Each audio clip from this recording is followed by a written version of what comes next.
తన భూమిని 50 సెంట్ల వరకు ఆక్రమించారని కాకుటూరు సుబ్బయ్య ఆరోపించారు. ఆయన కావల్లో ఆర్డీఓ కార్యాలయంలో గ్రీవెన్స్లో కలిసి వినతి పత్రాన్ని సమర్పించారు. ఈ సందర్భంగా వారు మాట్లాడుతూ తమ పక్క భూమిలో ఉన్న తాడి కృష్ణయ్య, ఆయన కుమారులు హరిబాబు తదితరులు భూమిని ఆక్రమించి తమను భూమిలోకి రాకుండా దౌర్జన్యానికి పాల్పడుతున్నారని వారు పేర్కొన్నారు. తమకు న్యాయం చేయాలని వారు కోరారు. కలిగిరి మండలం కృష్ణారెడ్డిపాళెంలో ఈ సంఘటన చోటు చేసుకుందని వారు పేర్కొన్నారు.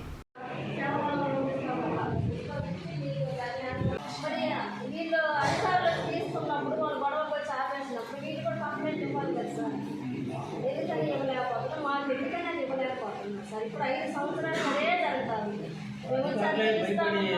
కదా ఆ 3 ఎకరాలు సార్ మాకు ఉండేది. ఆ 3 ఎకరాలు కూడా వాళ్ళు 30 సెంట్లు ఆక్రమించేస్తే మిగిలిన మేము ఎట్లా చేయాలి?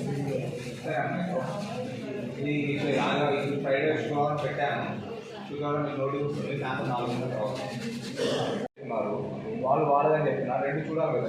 కొలవండి సార్, వాళ్ళ పొలం కొలవండి, మా పొలం కొలవండి అట్లా పోలీసు చూపించారు. తర్వాత మండల సర్వే వచ్చారు, వచ్చి కొలిసారు. ఇది మీరేనే ఇది ఆక్రమణ అయ్యింది. బ్యాన్ కూడా మా పొలంలోనే పెట్టుకున్నాం సార్. బ్యాన్ యువతలకే ఉంటాం. మరి అది ఎంత ఆక్రమణ సార్? ఇంత 5 సంవత్సరాలు అయ్యేది సార్. అసలు ఎట్లా సమస్య కింద ఇన్ని సంవత్సరాలు సార్, ఇన్ని సంవత్సరాల నుంచి జరుగుతూనే ఉంది. ఇంతమంది అధికారులు ఉంది, ఏం న్యాయం చేయగలుగుతారు సార్? మాది గవర్నమెంట్ ఇచ్చిన పొలము 2 ఎకరాల 94 సెంట్లు మా మామగారి పేరు మీద ఇచ్చారు. అది మేము 4 అన్నదమ్ముళ్ళమి. అయితే మా పక్కనే ఉన్నటువంటి నలతాటి కృష్ణయ్య కుమారులు ఇద్దరు, నలతాటి హరిబాబు, బాలనరసింహ అనే వ్యక్తులు ఆక్రమణకు గురి చేసుకొని మా పొలంలో 30 సెంట్లు ఆక్రమించుకొని కంచి వేశారు. ఆ కంచి వేసేటప్పుడు మేము పోయి అడిగితే మేము కొలుసుకొని మీకు ఎక్కడైతే వస్తుందో అక్కడ వరకు తీసుకోండి అని చెప్పి ఆ రోజు చెప్పారు. అప్పటి నుంచి కూడా ఇప్పటిదాకా దాదాపుగా 5 సంవత్సరాలు దాటిపోతుంది. ఈ 5 సంవత్సరాల నుంచి అధికారుల చుట్టూ తిరుగుతూనే ఉన్నాం. కలెక్టర్ గారికి అర్జీ ఇస్తున్నాం, ఆర్డీఓ గారికి అర్జీలు ఇస్తున్నాం, ఎంఆర్ఓ గారికి అర్జీలు ఇస్తున్నాం.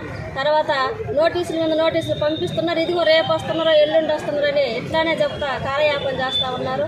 ఇప్పటివరకు వచ్చినటువంటి మరి అధికారులు కూడా దాదాపుగా 4-5 ఎంఆర్ఓలు మారారు, ఆర్డీఓ గారు మారారు, కలెక్టర్ గారు మారారు.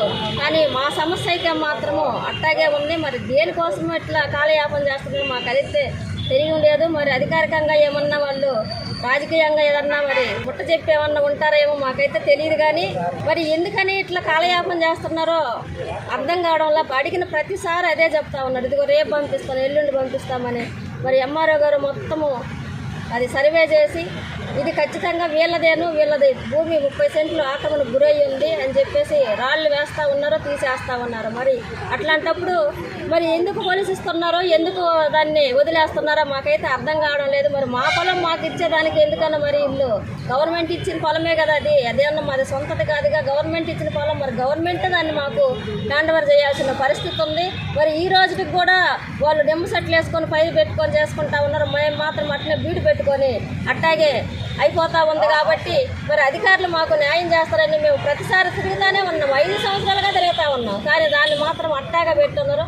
మరి కొలిసి ఇచ్చిన తర్వాత ఎంఆర్ఓ గారు విఆర్ఓని తర్వాత సర్వేని కానీ పంపించి ఆ కంచి తీసేయమని చెప్పి వచ్చి పంపించారు. దాదాపు అది జరిగి కూడా 2 సంవత్సరాలు అవుతూ ఉంది. దాన్ని తీసేసే క్రమంలో మరి హరిబాబు గారు అమ్మ ఇప్పుడు ప్రజెంట్ సర్పంచి ఆమె వచ్చి దాన్ని అడ్డగించి ఇది మాది, ఇది తీయడానికి లేదని చెప్పేసి దాన్ని ఆపడం జరిగింది. ఆపిన తర్వాత విఆర్ఓ ఎంఆర్ఓ సర్వేర్ గారు మా దగ్గరే ఉన్నారు. కానీ ఆమె వచ్చి ఎప్పుడైతే అడుగుతుందో వాళ్ళు అసలు ఎక్కడున్నారో కూడా తెలియదు, వాళ్ళు ఎటు వెళ్ళిపోయారో కూడా మాకు తెలియదు. వాళ్ళు భయపడి వెళ్ళిపోయినప్పుడు మరి అధికారులు వచ్చి ఆ కంచి తీసేస్తున్నప్పుడు ఆపేసినప్పుడు మరి కంప్లైంట్ ఇవ్వాలి కదా. ఇవ్వకుండా ఇంతకుముందున్న ఆర్డీఓ గారు సేనానాయక్ గారు కూడా పోలీసులు ప్రొడక్షన్ తీసుకొని వాళ్ళని ఆ పొలంలోకి తీసుకెళ్ళి వాళ్ళకి కొలిసి వాళ్ళ పొలం వాళ్ళకి ఇవ్వమని చెప్పి ఆ రోజు చెప్పడం కూడా జరిగింది. కానీ అది ఏమి చేయకుండా ఇదిగో రేపు చేస్తాం, ఎల్లుండి చేస్తాం. ఇప్పుడు మీరు విన్నారు కదా ఆర్డీఓ గారు మాట్లాడింది కూడా ఇదే జరుగుతూ ఉంది. 5 సంవత్సరాల నుంచి ఇదే జరుగుతూ ఉంది. మరి దీనికి న్యాయం చేసి మరి అధికారులు మరి మాకు మా పొలం మాకు అప్పగిస్తారని చెప్పి మేము ఈ సందర్భంగా తెలియజేస్తా ఉన్నాం. మా భూమి పక్కన నలతాటి కృష్ణయ్య అనే వాళ్ళు ఉన్నారు. ఇప్పుడు ప్రజెంట్ సర్పంచ్ వాళ్ళ కొడుకులు. అయితే ఆ పొలాన్ని ఆక్రమించేసుకున్నారు. అంటే వాళ్ళు పొలంలోకి వెళ్ళి ఇల్లు కట్టుకొని ఉన్నారు. మేము వచ్చి ఊర్లో ఉంటాము, కానీ అక్కడ ఏం జరిగేది మాకు తెలియదు. మేము పోయి చూస్తేనే మాకు తెలుస్తుంది. తర్వాత కంచి వేసేటప్పుడు మాకు తెలిసిన తర్వాత మా వాళ్ళు పోయి అడిగారు. మా బావ పిల్లలు వాళ్ళు పోయి అడిగితే వాళ్ళు మీకు ఎంత అయితే వస్తుందో అంత కొలిపించుకున్న తర్వాత ఎక్కడికి వస్తే అక్కడ మీకు ఇస్తామని చెప్పారు. నేను కూడా అడిగాను బాల నరసింహ అతన్ని ఇప్పుడు వెల్ఫేర్ అసిస్టెంట్గా పనిచేస్తున్నారు. మేము అడిగాము, ఇదేంటి నరసింహ ఇట్లా చేస్తే మరి అది మా పొలం కదా, మరి మీరు ఎందుకు పనిచేశారంటే, అక్క మీరు ఎప్పుడైతే కొలిపించుకుంటారో మీకు ఎక్కడికైతే వస్తుందో ఆ పొలాన్ని మేము అప్పుడు మీకు ఇచ్చేస్తామని ఆ రోజు చెప్పారు. కానీ ఆ చెప్పినట్టు లేరు. ఆ పొలంలోనే ట్రాన్స్ఫార్మర్ వేశారు, బ్యార్నీ కట్టారు. వీటన్నిటిని కూడా మేము అన్ని విషయాలు దృష్టికి తీసుకొచ్చాము, అధికారుల దృష్టికి తీసుకొచ్చాము. 5 సంవత్సరాలుగా తిరుగుతూ ఉన్నాం.